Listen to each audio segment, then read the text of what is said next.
오늘 우리가 읽은 고린도전서 7장 전체가 결혼과 관련된 말씀입니다. 이것이 결혼에 대한 어떤 법칙을 제공한다기보다는 올바른 성경적인 교리와 또 하나님께서 주시는 바른 원리들을 우리가 성경을 통해서 찾아볼 수가 있습니다. 고린도전서 7장은 우리가 읽을 때 좀 주의해야 할 필요가 있습니다. 이 고린도전서 7장은 바울이 일방적으로 그들에게 이제 훈화 말씀을 하는 게 아니라 고린도 교회 성도들이 궁금한 게 있어가지고 사도 바울에게 질문한 겁니다. 그래서 그들이 질문한 것에 대해서 바울이 답변하는 내용입니다. 이 7장 말씀은 결혼에 대한 전반적인 결혼에 대해서 처음부터 끝까지 어떤 신학적인 이론을 기술한 것이 아니고 그 고린도 교회의 사례를 들어가지고 우리가 결혼의 원리와 또 성경에서 하나님께서 우리에게 요구하시는 것이 무엇인지를 제시하고 있습니다. 그래서 이 부분을 이해하려면은 성경에 기록된 다른 부분들, 하나님께서 제정하신 결혼이라든지 예수님께서 말씀하신 가정과 결혼에 대한 말씀이라든지 또 구약시대에 나오는 결혼과 관련된 율법이라든지 이런 것들을 좀 종합적으로 참고하면서 읽어야 이해가 됩니다. 성경을 비평하는 이 학자들은 고린도전서 7장은 하나님께서 영감으로 주신 말씀이 아니라고 주장합니다. 몇 가지 이제 논란이 되는 그런 구절 때문에 그렇습니다. 왜냐하면 고린도전서 7장 6절에 보니까 그러나 나는 명령으로 이것을 말하지 아니하고 허용된 것에 의거하여 말하나니. 자, 하나님의 말씀, 하나님의 명령이면은 절대적이어야 합니다. 근데 이게 명령은 아니다. 허용된 거 선택할 수 있다. 그렇게 융통성 있게 좀 다양하게 좀 범위를 열어놓고 있습니다. 그러니까 이거는 엄격한 하나님의 말씀이 아니지 않느냐 그렇게 주장하고요. 10절에 보니까 명령하는 이는 내가 아니라 주시니라. 주님께서 말씀하신다고 했죠. 근데 12절에 보니까 12절에 뭐라고 합니까? 주가 아니라 내가 말하노라. 예수님이 하신 말씀이 아니고 내가 말한다고 했거든요. 아니 그럼 이건 하나님 말씀이 아니라 바울의 개인적인 견해 아니냐. 이렇게 주장하는 사람들이 있다는 겁니다. 또 25절 말씀해 보니까 처녀들에 관하여는 내가 주께 받은 명령이 없으나 내 판단을 주노라. 주님께 내가 직접적으로 받은 명령은 없는데 나의 판단을 준다. 이런 표현들을 보니까 이것은 하나님께서 직접 그에게 주신 말씀이 아니라 사도 바울의 개인의 의견이 아니냐. 그렇게 주장하는 사람들이 있습니다. 하지만 고린도전서 7장도 하나님께서 성령님을 통해서 영감으로 주신 말씀이 분명합니다. 바울은 결혼 문제에 대해서 예수님께서 가르치신 것들을 인용하고 있습니다. 마태복음 5장 31절, 32절에 나오는 말씀, 결혼과 이혼에 대한 말씀이죠. 마태복음 19장 1절에서 12절 말씀, 그것도 여기 인용되어 있습니다. 이혼에 대한 말씀이고요. 마가복음 10장 1절에서 12절, 누가복음 16장 18절, 복음서에 기록된 예수님의 말씀을 인용해서 설명하고 있습니다. 그러니까 이것은 하나님의 말씀입니다. 예수님께서 제자들에게 또 무리에게 가르치신 말씀이 분명하다는 겁니다. 그런데 예수님께서 모든 것을 다, 결혼에 대한 모든 것을 다 다루신 건 아닙니다. 사람이 그럼 결혼을 해야 하느냐, 말아야 하느냐, 처녀딸을 시집 보낼까요? 시집 보내지 말까요? 예수님은 이런 질문을 받은 적이 없어요. 그리고 예수님 당시에는 신약 교회가 아직 세워지지가 않았습니다. 그러니까 예수님을 믿고 구원받은 신약 시대 그리스도인들은 결혼에 대해서 어떤 입장을 가져야 하느냐? 복음서에는 기록이 안 돼 있습니다. 왜요? 교회가 아직 시작이 안 되었으니까요. 그래서 예수님께서 직접적으로 다루지 않은 주제에 대해서 바울은 자기의 판단과 자기의 견해를 제공합니다. 그러면 이 바울에게 그런 판단과 조언을 주신 분은 이제 누구겠느냐 하는 것입니다. 7장 40절 말씀해 보니까 7장 40절 마지막에 뭐라고 했습니까? 또한 나는 내가 하나님의 영을 소유한 줄로 생각하노라. 그러니까 내가 이거 세상 지식을 가지고 내가 유대 종교에 있을 때 들었던 율법에 근거해서 이야기하는 것이 아니라 내 안에 들어와 계신 하나님의 영, 성령님을 통해서 너희에게 이야기한다는 것을 분명히 밝히고 있습니다. 7장 맨 마지막에 그걸 언급하고 있습니다. 그러니까 7장 전체도 하나님께서 영감을 통해 주신 말씀이 분명하다는 겁니다. 자, 이런 걸 먼저 알고서 고린도전서 7장을 몇 부분으로 나누어 가지고 우리가 좀 상세히 살펴보려고 합니다. 1절 말씀해 보니까 1절에 이제 너희가 내게 쓴 것들에 관하여 말하건대, 내가 너희에게 쓴다고 하지 않고요. 뭐라고 했어요? 너희가 내게 쓴 것들에 관하여, 너희가 고린도 교회 성도들이 바울에게 쓴 것들에 관하여. 자, 바울이 편지를 받았습니다. 고린도 교회 성도들이 남녀 관계에 대한 문제, 결혼에 대한 문제, 믿지 않는 배우자가 있는 성도의 문제, 딸이 결혼 정년기에 들었는데 시집을 보낼 건지 말 건지 고민하는 부모들의 문제, 이런 것들에 대해서 질문을 했다는 겁니다. 그래서 바울에게 편지를 보내어서 자문을 구했습니다. 거기에 대해서 바울이 어떤 의견을 주었습니까? 남자가 여자에게 손을 대지 아니하는 것이 좋으니라. 바울은 남자가 여자에게 손 대지 않는 것이 좋다고 했습니다. 자, 이것은 남녀가 서로 이성교제를 하면 안 된다, 사귀지 말라, 그런 이야기가 아닙니다. 결혼을 해서는 안 된다, 그런 이야기도 아닙니다. 그 당시에 이 고린도 지역 안에는 그리스 여신 숭배가 있었습니다. 사랑의 여신을 섬기는 그런 문화 가운데 있었기 때문에 성적인 문제에 대해서 대단히 자유분방하고 개방적이었습니다. 여러분 그리스 신화 한번 읽어보십시오. 여신이 뭐 미소년하고 사랑에 빠지고, 제우스 신이 인간 여자하고 육체 관계를 맺고, 신들이 결혼하고 질투하고 연애하고 뭐 별의별 이상한 이야기들이 다 나옵니다. 그런 문화예요. 그들이 만든 신들이라는 게 결국은 자기들 마음속에 있는 그런 욕망을 은밀하게 이제 투사시켜서 만들어낸 겁니다. 고린도 지역 안에 그렇게 좀 자유분방하고 문란한 그런 풍습이 있기 때문에 바울이 말하기를 남자가 여자에게 손을 대지 않는 것이 좋다고 합니다. 아직 결혼을 하지 않은 사람들을 대상으로 이야기하는 겁니다. 결혼한 관계 안에서는 뭐 손을 대도 아무런 상관이 없습니다. 그런데 결혼하지 않은 상태에서 세상 사람들이 하는 것처럼 그렇게 신체적인 접촉, 육체 관계를 갖는 것이 이제 옳지 않다고 말하는 겁니다. 자, 바울은 결혼하지 말라는 이야기가 아니고요, 결혼의 필요성에 대해서 언급하고 있습니다. 2절에 보니까 그럼에도 불구하고 음행을 피하기 위하여 남자마다 자기 아내를 두고 여자마다 자기 남편을 둘지니라.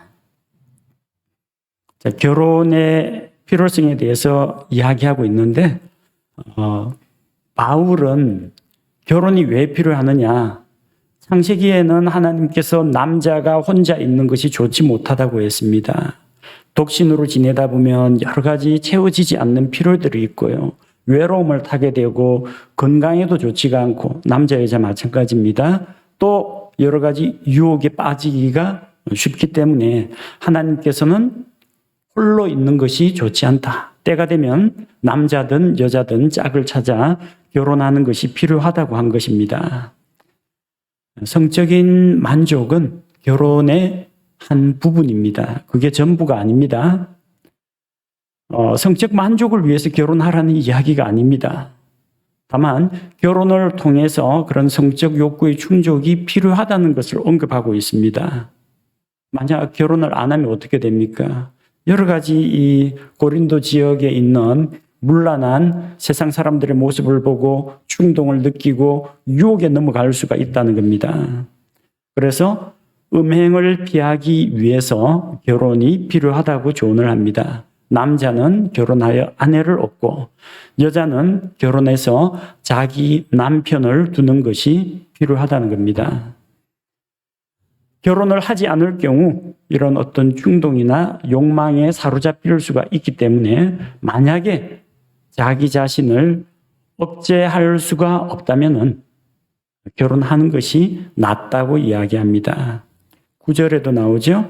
그러나 그들이 억제할 수 없거든 결혼하게 하라.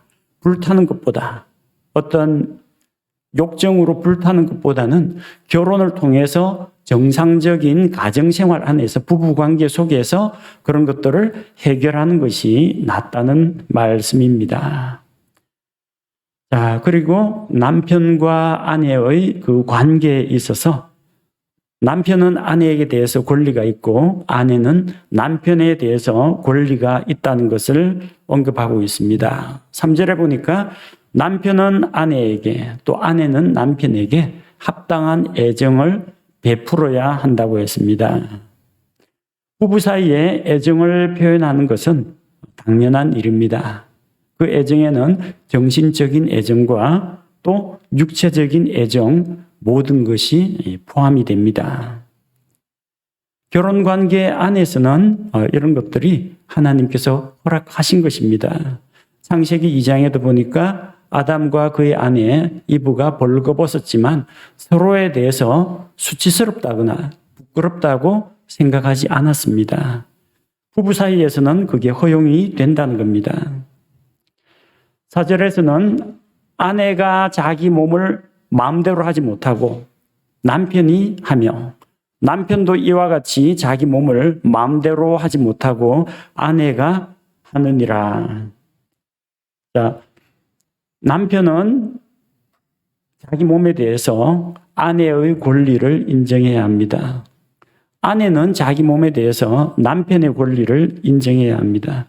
배우자에게 그에 대한 권리가 있다는 것을 이야기합니다. 즉 배우자가 성적인 요구를 남편이나 아내에게 각각 하는데 그것을 거절하는 것은 상대방의 권리를 빼앗는 것이라는 겁니다. 그렇게 남편은 아내를 취할 권리가 있고 아내는 남편을 취할 권리가 있는데 이걸 만약에 내 몸은 나의 것 이런 식으로 생각해서 자기가 상대방을 어떤 성적으로 지배한다거나 혹은 자기의 요구를 관철시키기 위한 도구로 육체를 무기로 삼아서는 안 된다는 이야기입니다. 부부들 사이에서는 뭐 그런 일들이 있다고 합니다. TV 드라마에도 종종 나오지만 남편과 아내가 이제 같이 서로에 대한 권리가 있는데 남편이 이 자기 요구를 들어주지 않는다. 뭐 선물을 사달라고 했다. 그런데 들어주지 않는다. 그럴 경우에는 남편에 대해서 잠자리 파업을 한다고 합니다. 남편의 욕구를 다 거절하는 겁니다. 남편이 항복할 때까지. 그 반대도 있습니다. 남편이 아내를 내버려 두고 방치하고 외롭게 하는 그런 경우도 있습니다. 그래서 아쉬워가지고 그쪽에서 빌러 올 때까지 자기 몸을 자기가 지키고 남편에게 혹은 아내에게 허락하지 않는 일이 있다는 겁니다. 이런 거 하지 말라는 이야기예요.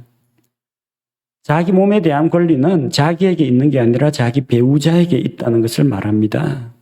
부부간의 그 사랑, 애정 행위는 서로를 세워주는 도구이지 싸우기 위한 무기가 아니라는 겁니다. 예외는 있습니다. 자기가 심각한 질병과 고통 중에 있어가지고 남편 혹은 아내의 요구를 들어주지 못하는 그런 일들도 있을 수가 있습니다. 혹은 두 사람이 합의하여서 서로 간에 일정 기간 금욕을 하는 그런 경우도 있습니다. 5절에서 예외적인 경우 부부가 서로 떨어져 있는 것이 허용되는 경우가 있습니다. 금식과 기도에 전념하기 위해서 일정 기간 부부의 권리 의무를 제한할 수가 있습니다. 그런데 이것 역시 자 오늘부터 나 금식 기도야. 내 방에 오지 마. 이런 식으로 하지 말라는 거예요. 동의를 구해. 상대방의 동의를 구해야 합니다. 상대방의 허락을 받아야 됩니다. 합의하에서 그렇게 해야 합니다. 그리고 얼마 동안 그리하라고 했습니다. 얼마 동안 일정 기간, 그러니까 금식기도 기간, 그 기간 동안은 그렇게 할 수가 있다는 겁니다. 그런데 이제 그 기간이 지났으면은 다시 정상으로 돌아와야 한다는 겁니다. 그 기간이 얼마 동안이어야지 너무 길어지면 안 됩니다. 욕구를 참지 못하면 사탄의 시험에 빠져 넘어갈 수가 있습니다. 그래서 결혼 관계 밖에서 만족을 추구하고자 하는 그런 일들을 할 수가 있다는 겁니다.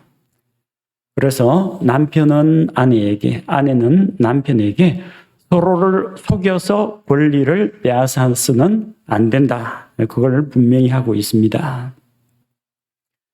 자, 그리고 결혼에 대한 바울의 입장입니다.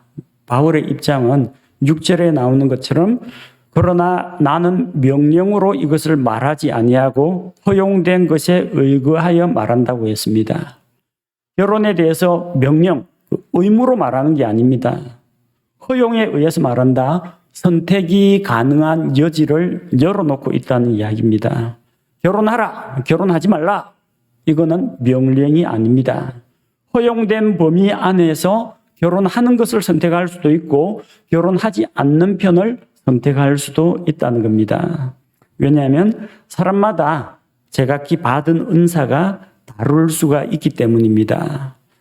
1절에 바울이 자기의 견해를 이야기합니다. 나는 모든 사람이 나와 같기를 원하노라. 그러나 모든 사람이 바울처럼 할 수는 없죠. 그러나 사람마다 하나님께 받은 고유한 선물이 있어서 한 사람은 이러하고 다른 사람은 저러하다고 했습니다. 사람마다 상황이 다를 수가 있다는 겁니다. 일반적인 원리는 창세기 2장 18절에서 하나님께서 말씀하신 것처럼 사람이 혼자 거하는 것이 좋지 못하다고 보셨습니다. 결혼하는 게 정상입니다. 그러나 독신으로 사는 것 혹은 결혼하는 것 여기에 대해서 하나님께서 강제적으로 명령을 주지는 않으셨다는 겁니다. 독신으로 산다고 해서 결혼한 사람에 비해서 더 영적이 되는 것은 아닙니다. 혹은 그 반대로 덜 영적인 그런 사람이 되는 건 아닙니다. 독신으로 지낼 수 있는 예외적인 경우가 있습니다. 마태복음 19장 11절 12절에서 예수님께서 그런 예를 들어주셨습니다. 모든 사람이 이 말씀을 받을 수는 없고 아버지께서 주신 자만 가능한데 예를 들어서 결혼하지 않는 이유 어머니의 태에서부터 태어난 고자들, 이 선천적인 장애가 있는 사람들 결혼 안 할 수가 있습니다. 또 어떤 사람이 있어요? 사람들이 고자로 만든 고자들도 있으며 후천적으로 어떤 사고나 질병이나 장애로 인해 가지고 결혼을 할 수 없는 사람이 있습니다. 또 하늘의 왕국을 위해서 스스로 고자가 된 자들, 하나님의 사역을 위해서 결혼을 포기한 그런 사람들도 있을 수가 있다는 겁니다. 하지만 이거는 예외적인 경우고요.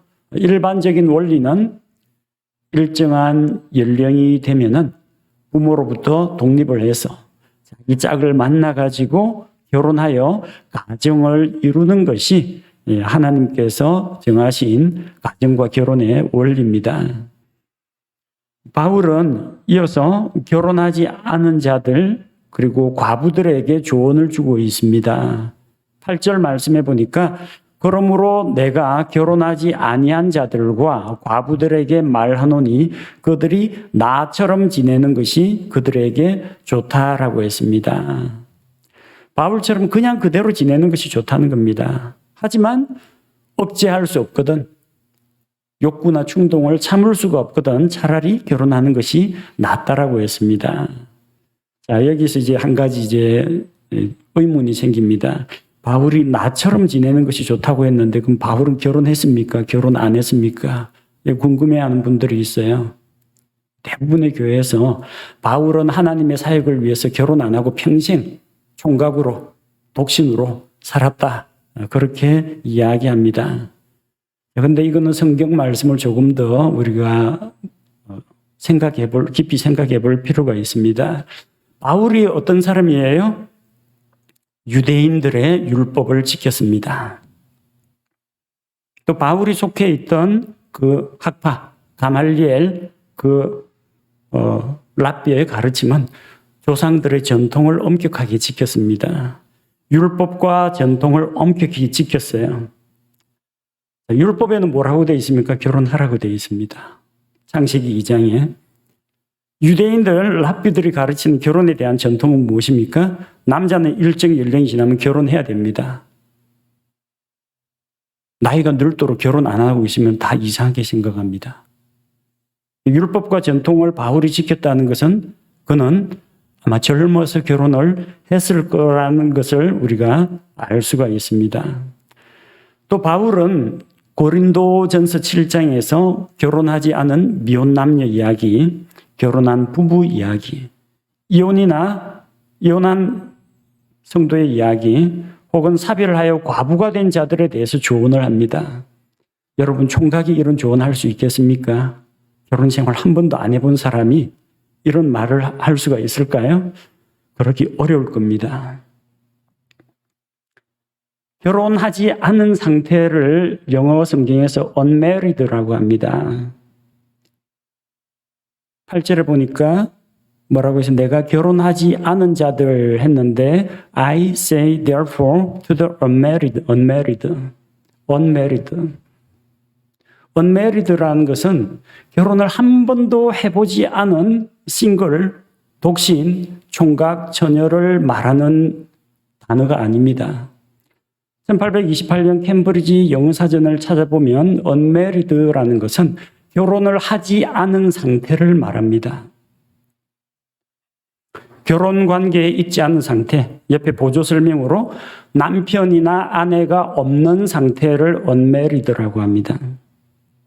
그래서 이것은 결혼한 경험이 있느냐, 없느냐의 문제가 아니라 현재 배우자가 있느냐, 없느냐의 문제입니다. 11절을 보면 알 수가 있어요. 7장 11절에 그러나 그녀가 떠나거든 결혼하지 말고 지내든지 이렇게 되어 있죠. 이 그녀가 누구냐면 10절에 나오는 아내는 자기 남편을 떠나지 말라고 했는데 아내 가운데 남편을 떠나는 사람이 있다는 겁니다. 그럼 결혼을 했는데 이혼한 여자를 말하는 거죠. 그녀가 떠나거든, 그녀가 남편을 떠나서 이혼을 하거든 결혼하지 말고 unmarried. 남편하고 결혼까지 하고 가정생활까지 하고 이혼을 했어요. 근데 unmarried를 유지하라고 했어요. 처녀 시절로 돌아가라는 이야기입니까? 이미 결혼해버렸는데요. 이미 남자를 아는 몸이 되었는데 싱글 처녀를 이야기하는 게 아니에요. 남편하고 이혼해가지고 헤어졌거든 결혼하지 않은 상태 그대로 머물라는 이야기입니다. 남편이나 아내를 얻지 않은 그런 상태를 unmarried라고 하는 겁니다. 처녀 총각 이야기하는 게 아니에요. 8절에서 바울은 자기 상태를 뭐라고 이야기했습니까? 내가 결혼하지 아니한 자들과 과부들에게 말하노니 그들이 나처럼 지내는 것이 좋다라고 했습니다. 바울의 처지가 사별한 과부하고 비슷한 처지라는 겁니다. 과부 보고 너 재혼하지 말고 나처럼 있으라고 하는 겁니다. 그럼 바울이 결혼한 경험이 있다는 이야기죠. 물론 과부고 이쪽은 호랍이라고 하더라도. 자, 바울이 말하는 결혼하지 않은 상태는 현재 배우자가 없는 상태를 이야기하는 겁니다. 그리고 결정적인 게 고린도전서 9장 5절입니다. 고린도전서 9장 5절 말씀해 보니까 바울이 이야기하는 겁니다.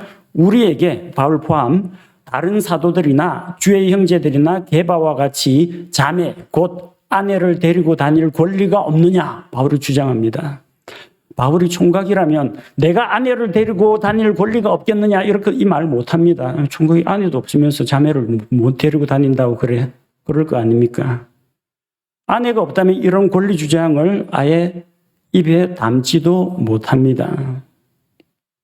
바울은 율법과 전통을 엄격하게 지키는 바리새인 출신으로서 젊어서 결혼을 했을 겁니다.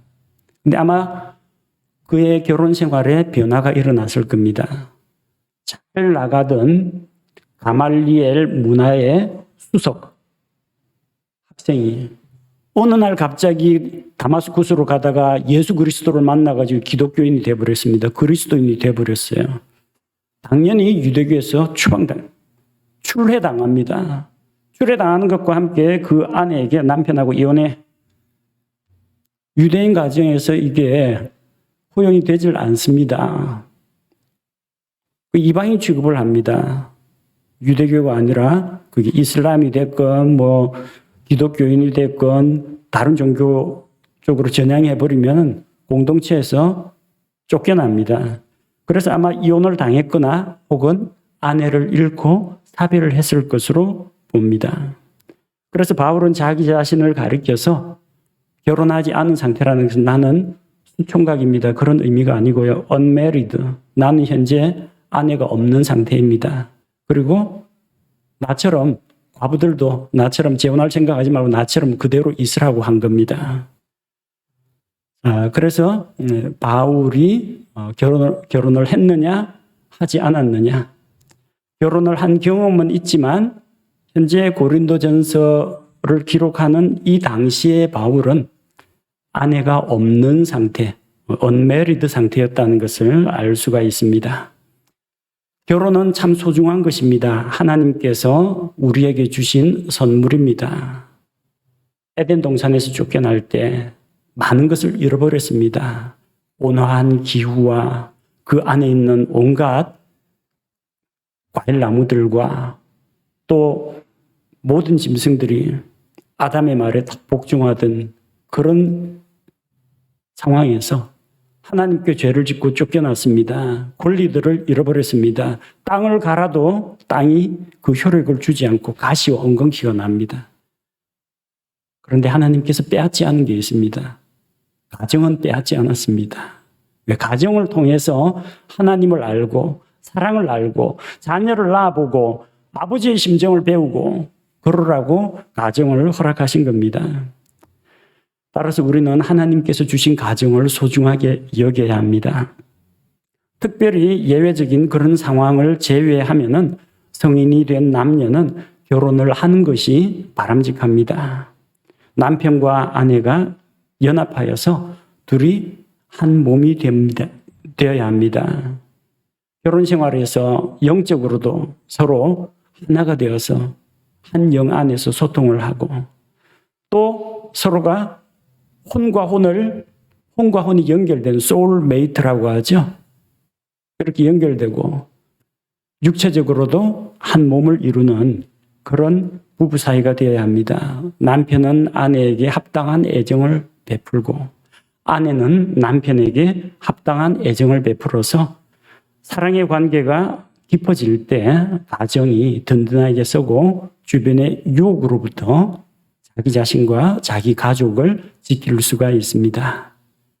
함께 기도하겠습니다.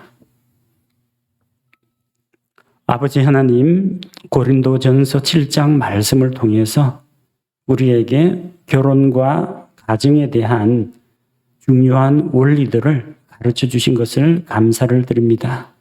하나님 주신 이 귀한 가정을 우리 성도들을 잘 지켜나가게 하시고 결혼을 앞두고 있는 젊은 청년들 하나님의 뜻에 합당한 배필을 만날 수 있도록 기도하는 가운데 또 하나님의 때를 기다리게 하옵소서.